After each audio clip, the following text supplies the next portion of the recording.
오늘 12시에 베델에서 수요 아바드 예배가 있습니다. 오늘 저에게 주신 하나님의 말씀은 여호수아 16장 1절에서 10절까지의 말씀입니다. 저 여러분이 한 절씩 교독하시겠습니다. 요셉 자손이 제비 뽑은 것은 여리고 샘 동쪽 곧 여리고 곁 요단으로부터 광야로 들어가 여리고로부터 베델 산지로 올라가고 베델에서부터 루스로 나아가 아래쪽 속의 경계를 지나 아다롯에 이르고 서쪽으로 내려가서 야블렛 족속의 경계와 아래 벳호른과 게세레까지 이르고 그 끝은 바다라. 요셉의 자손 므낫세와 에브라임이 그들의 기업을 받았더라. 에브라임 자손이 그들의 가족대로 받은 지역은 이러하니라. 그들의 기업의 경계는 동쪽으로 아다롯 앗달에서 윗 벳호른에 이르고 또 서쪽으로 나아가 북쪽 믹므다에 이르고 동쪽으로 돌아 다하낫 실로에 이르러 야노아 동쪽을 지나고 야누아에서부터 아다롯과 나아라로 내려가 여리고를 만나서 요단으로 나아가고 또 다부아에서부터 서쪽으로 지나서 가나 시내에 이르나니 그 끝은 바다라. 에브라임 자손의 지파가 그들의 가족대로 받은 기업이 이러하였고 그 외에 므낫세 자손의 기업 중에서 에브라임 자손을 위하여 구분한 모든 성읍과 그 마을도 있었더라. 그들이 게셀에 거주하는 가나안 족속을 쫓아내지 아니하였으므로 가나안 족속이 오늘까지 에브라임 가운데 거주하며 노역하는 종이 되니라. 아멘. 요단 서쪽 기업 분배입니다. 여호수아는 여호와께서 모세에게 명령하신 대로 그들의 기업을 제비 뽑아 9지파와 반 지파에게 나누어 주었습니다. 왜냐하면 2지파와 반 지파의 기업은 요단 동쪽에서 이미 나누어 주었고 레위 지파에게는 기업을 주지 않으셨기 때문입니다. 가장 먼저 제비 뽑혀 기업을 분배받은 지파는 유다 지파였습니다. 유다 지파는 가족의 수요에 따라 기업을 분배받았습니다. 가나안 남부와 산지 그리고 평지와 광야 등 넓은 지역을 분배받았습니다. 그러나 예루살렘 주민 여부수 족속을 쫓아내지 못하였습니다. 오늘 본문은 요셉 자손이 분배받은 기업에 대하여 기록하고 있습니다. 오늘 본문은 크게 두 부분으로 나누어 묵상하도록 하겠습니다. 첫 번째 부분은 1절부터 4절입니다. 요셉 자손이 분배받은 땅의 경계와 그 땅은 요셉의 자손인 므낫세와 에브라임이 기업으로 받았음이 기록되어 있습니다. 두 번째 부분은 5절부터 10절입니다. 에브라임 자손의 기업의 경계와 그들이 게셀에 거주하는 가나안 족속을 쫓아내지 않았음이 기록되어 있습니다. 먼저 첫 번째 부분입니다. 1절입니다. 요셉 자손이 제비 뽑은 것은 여리고 샘 동쪽 곧 여리고 곁 요단으로부터 광야로 들어가 여리고로부터 베델 산지로 올라가고 요셉 자손이 제비를 뽑아 땅을 분배받았습니다. 제비 뽑기에 대하여 묵상하기를 원합니다. 잠언 16장 33절은 제비는 사람이 뽑으나 모든 일을 작정하기는 여호와께 있느니라 라고 말씀하고 있습니다. 그러므로 요셉 자손이 제비를 뽑으나 땅을 기업으로 주시는 분은 하나님이십니다. 그러므로 여호수아와 이스라엘 백성들이 제비를 뽑는 방식으로 기업을 나누는 것은 요단 서편 약속의 땅은 하나님께서 주시는 땅임을 고백하는 것입니다. 분명 여호수아와 이스라엘 백성들은 가나안 정복 전쟁을 손수 치렀습니다. 수고와 노력을 했습니다. 그럼에도 불구하고 그들이 고백해야 하는 것은 하나님의 주권이라는 것입니다. 하나님께서 가나안 거민들을 물리쳐 주시지 않았다면, 즉 하나님께서 약속의 땅을 기업으로 주시지 않았다면 자신들은 약속의 땅을 기업으로 받지 못했을 것이라는 사실을 인정하는 것입니다. 하나님이 그 땅의 주인이라는 것을 인정하는 것입니다. 듣기에는 매우 쉬운 것 같지만 진짜 어디 그렇습니까? 저희의 신앙생활들을 돌아봅니다. 저희의 신앙생활은 잘 아시는 바와 같이 하나님께서 허락하신 약속의 땅을 취하는 것과 같습니다. 저의 삶의 현장에서 일어나는 모든 일들을 눈에 보이는 대로 판단하면 어떻게 되겠습니까? 이해되지 않는 일들이 한가득입니다. 나에게 좋은 일, 나에게 이득이 되는 일을 만나게 될 때에는 한없이 행복하지만 반대로 나에게 좋지 않은 일, 나에게 이득이 되지 않는 일을 만나게 되면 어떻게 되겠습니까? 당최 이해가 되지 않습니다. 그것은 좀 전에 말씀드린 것처럼 그 기준이 나의 만족, 나의 행복과 같이 내가 기준이 되어 있기 때문인 것입니다. 모든 일의 기준이 나의 만족이나 나의 행복과 같이 내가 기준이 된다면 어떤 일들은 결코 나에게 일어나서는 안 되는 그런 일이 되어버린다는 것입니다. 그럼 어떻게 되겠습니까? 마음이 지옥이 됩니다. 저희는 분명 하나님 나라의 백성인데 그래서 하나님 나라에 살고 있다고 분명히 알고 있는데 실제로는 날마다 마음이 지옥 같다는 겁니다. 이는 다르게 말하면 삶의 주권을 내가 쥐려고 한다라는 것입니다. 그래서 모든 것은 나를 시켜줘야 하고 나를 중심으로 돌아가지 않으면 안 된다고 생각하게 되는 것입니다. 그런 사람을 저희는 왕이라고 부릅니다. 그렇게 서로가 왕이 되려고 하는 공동체는 자연스럽게 사랑보다는 다툼이 많이 있습니다. 이 세상은 말할 것도 없습니다. 모두가 왕이 되려고 하는 곳이 바로 이 세상입니다. 그래서 그곳은 마치 정글과 같이 철저히 약육강식의 세계입니다. 그래서 세상은 평화가 없습니다. 힘의 균형이 있을 뿐입니다.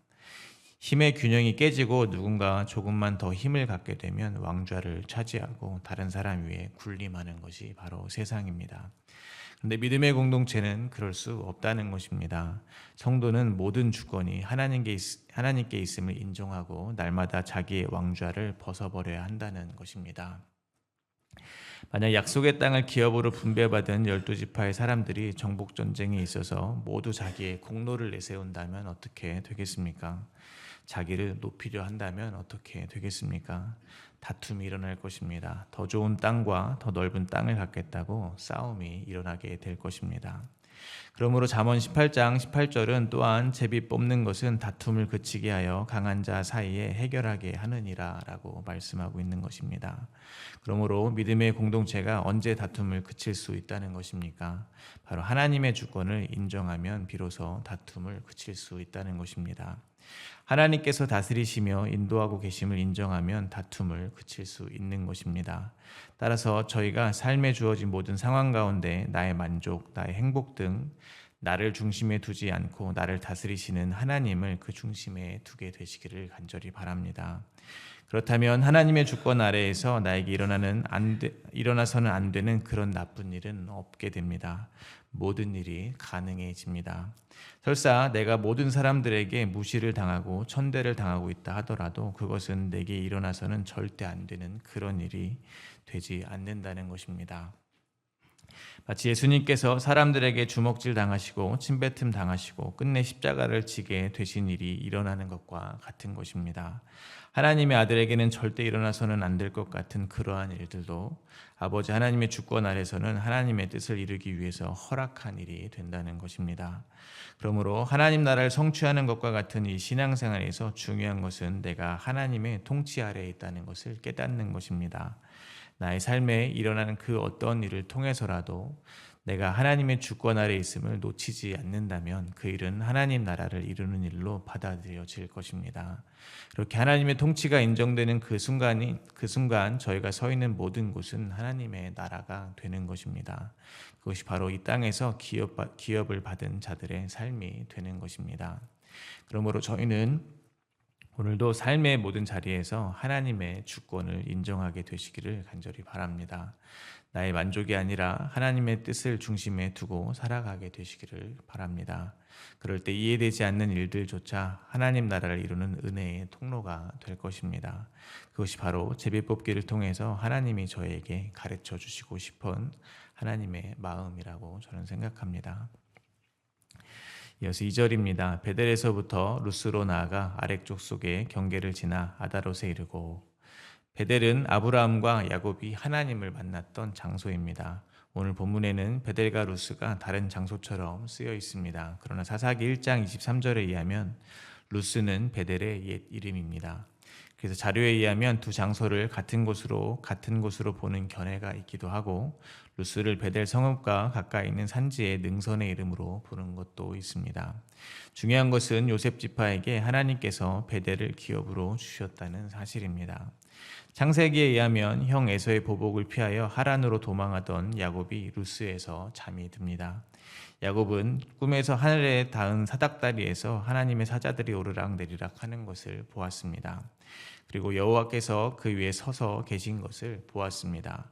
그리고 야곱은 여호와 하나님께서 나는 너희 조부 아브라함의 하나님이요 이삭의 하나님이라 내가 누워있는 땅을 내가 너와 내 자손에게 주리니 내 자손이 땅의 티끌같이 되어 내가 서쪽과 동쪽과 북쪽과 남쪽으로 퍼져나갈지며 땅의 모든 족속이 너와 내 자손으로 말미암아 복을 받으리라 라는 말씀을 해주시는 것을 들었습니다. 야곱은 잠이 깬 이후에 그곳의 이름을 루스에서 베델로 바꾸었습니다. 베델의 뜻은 하나님의 집입니다. 즉 형 에서에게 보복당할까 두려워했던 그곳 그 순간이 하나님의 약속으로 인해서 하나님이 임재하시는 하나님의 집이 되어버린 것입니다. 더 나아가 무언가 버림받은 것 같았던 야곱의 인생이 다시 하나님이 임재하시는 하나님의 집이 되어버린 것입니다. 그러므로 오늘 본문에서 요셉 자손들에게 베델 기업으로 주신 것은 하나님의 약속의 성취입니다. 이를 통해 저희가 깨닫게 되는 것은 하나님은 신실하신 하나님이라는 것입니다. 하나님께서는 약속을 반드시 지키시는 하나님입니다. 그 신실하신 하나님께서 야곱에게 하신 약속이 하나 남아 있습니다. 창세기 28장 15절입니다. 내가 너와 함께 있어 내가 어디로 가든지 너를 지키며 너를 이끌어 이 땅으로 돌아오게 할지라 내가 내게 허락한 것을 다 이루기까지 너를 떠나지 아니하리라 하신지라. 그러므로 신실하신 하나님께서는 저희를 떠나지 아니하실 것입니다. 저희는 이미 구원을 받은 백성이지만 다시 루스로 또 아렉 족속의 경계를 지나 아다로까지 나아가는 여정을 살게 되어 있습니다. 형 에서의 보복이 두려워 떨었던 야곱과 같이 두려움을 안고 차가운 돌베개를 베고 잘 수도 있고 저희를 메뚜기와 같이 연약하게 만드는 대적들의 경계를 넘어야 하는 날들도 저에게 있다는 것입니다. 그러나 잊지 말아야 하는 것은 하나님께서 저희와 함께 하신다는 그 약속입니다. 이 모든 것이 하나님의 주권 아래에 있다는 그 사실입니다. 다시 말씀드리지만 이것이 정말로 어려운 싸움입니다. 저희는 너무나 연약합니다. 그래서 수시로 신실하신 하나님의 그 약속을 잊어버립니다. 의심이 듭니다. 정말 하나님이 나와 함께 하시는 것이 맞나? 심지어 하나님이 살아계시기는 한가? 이런 의심과 두려움이 평안을 쫓아내버린다는 것입니다. 그러므로 오늘 저희가 하나님께서 허락하신 이 날들을 살아갈 때 마음속으로 또 되새기게 되시기를 간절히 바랍니다. 하나님은 저희와 함께 하고 계십니다. 하나님의 약속을 지키시는 신실한 하나님이십니다. 이 약속 안에 있을 때 저희들의 삶은 하나님이 거하시는 하나님의 집이 될 줄로 믿습니다. 3절과 4절입니다. 서쪽으로 내려가서 야블렛 족속의 경계와 아래 베토름과 게세레까지 이르고 그 끝은 바다라. 요셉의 자손 므낫세와 에브라임이 그들의 기업을 받았더라. 요셉 자손이 제비를 뽑아 분배받은 기업은 므낫세와 에브라임이 얻게 되었습니다. 므낫세와 에브라임은 요셉의 아들입니다. 창세기 48장에서 야곱이 병들어 죽게 되었을 때 야곱은 요셉에게 말했습니다. 창세기 48장 4절입니다. 요셉에게 이르되 이전에 가나안 땅 루스에서 전능하신 하나님이 내게 나타나사 복을 주시며 내게 이르시되 내가 너로 생육하고 번성하게 하여 내게서 많은 백성이 낳게 하고 내가 이 땅을 내 후손에게 주어 영원한 소유가 되게 하리라 하셨느니라. 그렇게 야곱은 루스 즉 베델에서 여호와 하나님께서 주신 축복으로 요셉의 두 아들 므낫세와 에브라임에게 축복합니다. 야곱에게 있어서 요셉은 어떤 아들이겠습니까? 야곱에게 있어서 요셉은 죽었다가 살아 돌아온 아들입니다. 요셉은 다른 형제들에게 미움을 받았습니다. 그리고 애굽에 팔려왔습니다. 그러나 요셉은 자신의 인생에 펼쳐진 일들을 눈에 보이는 대로 그렇게 보지 않았습니다. 하나님의 뜻 안에서 다시 해석했습니다. 그래서 그는 고백합니다. 창세기 45장에서 하나님께서 생명을 구하려고 나를 형제들보다 먼저 애굽에 보내셨다라고 고백했습니다. 하나님이 큰 구원으로 형제들의 생명을 보존하고 후손을 세상에 두시려고 먼저 애굽에 보내셨다 고백했습니다. 자신은 분명 형제들에게 미움을 받았고 죽임당할 뻔했으며 팔려와 온갖 고생을 다했지만 자신을 애굽에 보낸 이는 하나님이라고 고백했습니다. 이렇게 요셉은 야곱의 아들 중에서 장자는 아니었지만 하나님의 언약의 계승자로 장자의 역할을 하게 되는 것입니다. 신명기 21장에 의하면 아버지의 유산을 줄 때 장자에게 두 몫을 주라고 되어 있습니다. 그래서 요셉 지파는 여호수아 17장 14절에 의하면 한 제비 한 분깃을 받았지만 실제로는 다른 지파와 달리 요셉의 자녀 므낫세 지파와 에브라임 지파로 두 몫을 받게 된 것입니다. 이를 통하여 저희는 또한 저의 영적 현실을 바라보게 됩니다. 야곱에게 요셉이 죽었다가 살아난 아들이었다면 아버지 하나님께 죽었다가 살아난 아들 하면 당연히 십자가에서 죽었다 부활하신 독생자 예수 그리스도입니다. 그렇게 죽음에서 부활하신 예수 그리스도는 하나님의 모든 기업을 상속받은 하나님의 장자입니다. 이를 히브리서 1장 2절에서는 이 아들을 만유의 상속자로 세우셨다라고 말씀하십니다. 그런데 하나님의 상속자가 받은 하나님의 기업을 그의 자녀인 저희들 같은 성도들이 받아 누린다는 것입니다. 저희는 예수 그리스도 안에서 하나님 나라를 기업으로 얻게 되었다는 것입니다. 요셉이 형제들의 죄로 인하여 수치와 모욕을 당했지만 그것은 모두 생명을 구원하기 위한 하나님의 뜻 안에서 일어난 것이라 고백했듯이 예수 그리스도께서도 저희들의 죄로 인하여 수치와 모욕을 당하셨습니다. 그리고 예수님께서도 저희의 생명을 구원하시기 위해서 하나님 아버지께서 보내신 것으로 여기시며 십자가를 지시는 그 사명을 영광이라고 말씀하셨습니다. 그러므로 저희도 요셉과 같이 고백하게 되기를 바랍니다. 예수님과 같이 고백하게 되시기를 바랍니다. 흘러가는 시간들 속에서 하나님의 때를 발견하시기를 바랍니다. 하나님의 신실하신 약속을 붙잡게 되시기를 바랍니다. 그래서 오늘 저희가 살아가는 그 모든 순간이 모두 하나님의 나라였음을 고백하게 되기를 간절히 바랍니다. 두 번째 부분입니다. 5절부터 9절까지는 요셉의 두 아들 므낫세와 에브라임 중에 에브라임이 얻은 요단 서편 땅에 대한 내용입니다. 므낫세가 형이고 에브라임이 동생입니다. 근데 동생인 에브라임이 먼저 기업을 분배받은 것입니다. 이는 야곱이 므낫세와 에브라임을 축복할 때 오른손으로 동생인 에브라임을 축복하였기 때문입니다. 창세기 48장에 의하면 요셉은 야곱이 오른손을 에브라임에게 얹은 것을 기뻐하지 않았습니다. 그래서 아버지의 손을 들어 므낫세의 머리로 옮기고자 했습니다. 그러자 야곱은 다음과 같이 말합니다. 창세기 48장 19절과 20절입니다. 그의 아버지가 허락하지 아니하며 이르되 나도 안다. 내 아들아 나도 안다. 그도 한 족속이 되며 그도 크게 되려니와 그의 아우가 그보다 큰 자가 되고 그의 자손이 여러 민족을 이루리라 하고 그날에 그들에게 축복하여 이르되 이스라엘이 너로 말미암아 축복하기를 하나님이 내게 에브라임 같고 므낫세 같게 하시리라 하며 에브라임을 므낫세보다 앞세웠더라. 이를 통해서 저희는 다시 한번 하나님의 주권에 대하여 생각해 봅니다. 하나님 앞에서 당연한 것은 없는 겁니다. 야곱 자신이 먼저 그러한 선택을 받은 자였습니다. 로마서 9장에서 사도 바울은 야곱이 어머니 리브가의 태중에 있을 때 부르심 받았다라고 말합니다. 어머니 리브가의 뱃속에 있을 때 에서는 미워하기로 야곱은 사랑하기로 결정되었다 말합니다. 그런데 사도 바울은 에베소서 1장에서 이보다 더 한 발 더 나아갑니다. 택함을 받은 자들은 어머니 뱃속에서는 말할 것도 없고 모두 창세 전에 이 세상이 창조되기도 전에 택함을 받았다고 말을 하고 있는 것입니다.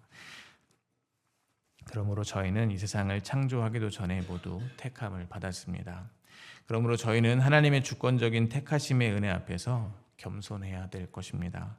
하나님의 택하심의 기준을 사람의 기준으로 추측해 보려고 시도해서는 안 될 것입니다. 즉 섣불리 어떤 사람들을 겉으로 나타나는 것만을 보고 참 성도와 거짓 성도로 구별해서는 안 될 것입니다. 하나님의 택하심은 하나님의 주권 아래에 온전히 있습니다. 당장 나 자신을 돌아보게 되기를 바랍니다. 무슨 자격이 있습니까? 우리가 선하면 누구보다 얼마나 더 선하겠습니까? 우리가 바르게 살았으면 얼마나 더 바르게 살았겠습니까? 오히려 나 자신을 보면 택함을 받는 것이 비합리적이어 보입니다. 저희는 심판을 받아야 마땅해 보입니다. 그런데 저희를 택하여 주신 것입니다. 자녀로 삼아 주신 것입니다. 저희를 살리기 위해서 독생자를 죽이셨고 하나님의 나라를 기업으로 주신 것입니다. 차자인 에브라임을 축복하시듯 하나님의 차자인 저희를 축복하여 주신 것입니다. 그러므로 다시 한번 말씀드리지만 저희는 하나님 앞에 날마다 겸손해야 할 것입니다. 신앙생활 가운데 도저히 내가 용납할 수 없는 그 사람이 하나님의 용서를 받고 은혜를 누리고 있습니까? 그래서 그것에 화가 나고 계시지는 않으십니까? 그럴 때 이사야서의 말씀을 떠올리시기를 바랍니다. 이사야 55장 7절부터 9절입니다. 악인은 그의 길을, 불의한 자는 그의 생각을 버리고 여호와께 돌아오라. 그리하면 그가 긍휼히 여기시리라. 우리 하나님께로 돌아오라. 그가 너그럽게 용서하시리라. 이는 내 생각이 너의 생각과 다르며 내 길은 너의 길과 다름이니라. 여호와의 말씀이니라. 이는 하늘이 땅보다 높음같이 내 길은 너희의 길보다 높으며 내 생각은 너의 생각보다 높음이니라. 악한 자, 불의한 자를 향한 하나님의 이 긍휼의 증거가 바로 저희 자신임을 잊지 마시기를 바랍니다. 그러므로 은혜를 입은 저희는 하나님이 원하시는 삶을 살아가야 합니다. 하나님은 제사를 원하시지 않고 인애와 긍휼을 원하십니다. 성도가 서로 발을 닦아주시기를 원하십니다. 십자가의 사랑으로 서로 사랑하기를 원하십니다. 저희가 심판자의 자리에서 내려와 하나님의 높으신 뜻에 순종할 때 저의 삶은 하나님의 나라가 될 것을 믿으시기 바랍니다. 마지막으로 10절을 묵상하며 말씀을 맺겠습니다. 그들이 게셀에 거주하는 가나안 족속을 쫓아내지 아니하였으므로 가나안 족속이 오늘까지 에브라임 가운데 거주하며 노역하는 종이 되니라. 어제 본문과 마찬가지로 오늘 본문도 에브라임 지파가 가나안 족속을 끝내 쫓아내지 않았음이 기록되어 있습니다. 어제와의 차이는 쫓아내지 못한 것이 아니라 쫓아내지 않은 것입니다. 그러므로 저희가 가장 먼저 공감하게 되는 것은 가나안 족속이 주는 그 문화, 그 힘이 얼마나 매력적인가 하는 것입니다. 쫓아내지 못한 것과 쫓아내지 않은 것은 천지 차이입니다. 쫓아내지 못한 것은 힘이 부족해서일 수 있습니다. 그러나 쫓아내지 않은 것은 말 그대로 자기가 소유하고 싶기 때문입니다. 그래서 그들은 가나안 족속을 남겨두어 노예로 삼았습니다. 마찬가지로 하나님의 큰 은혜를 입은 저희는 여전히 이 세상의 이기를 버리지 못합니다. 하나님의 말씀은 자기를 부인하고 십자가를 지라 분명히 말씀하고 계시지만 이 세상은 나를 하나님으로 만들어줍니다. 돈만 있으면 뭐든 할 수 있습니다. 그래서 하나님을 의지하고 살기보다는 돈을 더 의지하고 삽니다. 오히려 하나님이 계셔도 돈이 없으면 온 세상을 잃은 것처럼 절망합니다. 하나님이 지켜 보호하신다는 약속은 저희에게 사실 아무런 영향도 미치지 못하고 있습니다. 그러므로 구원받은 저희는 여전히 불가능한 존재들입니다. 그래서 하나님은 예수 그리스도를 이 땅에 보내주신 것입니다. 그래서 예수님은 저희 같은 죄인들을 부르러 이 땅까지 오신 것입니다. 그래서 예수님은 십자가에서 죽기까지 하나님 아버지의 뜻에 순종하신 것입니다. 그리고 모든 것을 이루시고 저에게 그 은혜를 거저 선물로 주신 것입니다. 그리고 그 약속은 세상 끝날까지 취소되지 않을 것입니다. 그러므로 오늘 저희는 다시 한번 결단하게 되시기를 바랍니다. 하나님의 은혜를 입은 자로서 하나님께 감사하는 마음으로 내 이웃을 내 몸과 같이 사랑하며 살기를 소망합니다. 세상의 유혹을 남겨두는 것이 아니라 십자가의 사랑으로 그것을 끊고 하나님의 뜻에 순종하는 삶을 살아가게 되기를 바랍니다. 그래야 저희의 삶이 하나님 나라가 되고 그것이 내 이웃에게 확장되며 하나님의 영광을 드러내는 복된 여정이 되기를 간절히 기도드립니다. 오늘 주신 하나님의 말씀을 생각하며 함께 묵상으로 기도하도록 하겠습니다.